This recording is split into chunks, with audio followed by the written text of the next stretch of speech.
It was put up to commemorate a man who profited from trading African slaves. Today, it was pulled down by those desperate to show that Black Lives Matter.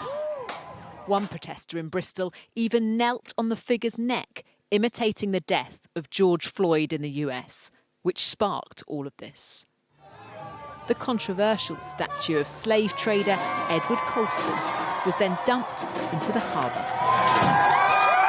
I have not only a moral responsibility as a human being, but having a half-black daughter, I'm married to a black man. How can I sit at home and not do anything? You know, it really does make me emotional, you know.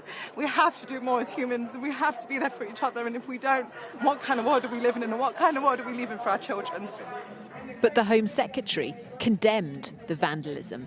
Well, I think that is utterly disgraceful, and that speaks to the acts of disorder, public disorder, that actually have now become a distraction from the cause in which people are actually protesting about.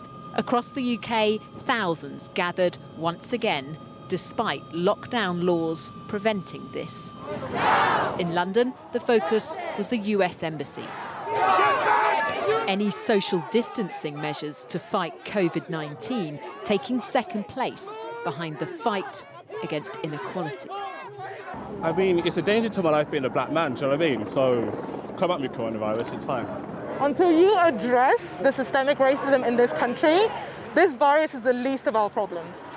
Meanwhile, near Coventry, the M6 motorway was closed at one point as protesters reportedly blocked the carriageway. And Manchester saw its third day of demonstrations with a march and a rally.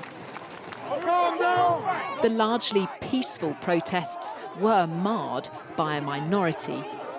And as we've seen each day, as evening fell in Westminster, the tensions rose. Tonight, the Prime Minister tweeted that the demonstrations had been subverted by thuggery and those responsible would be held to account. Rebecca Barry, ITV News.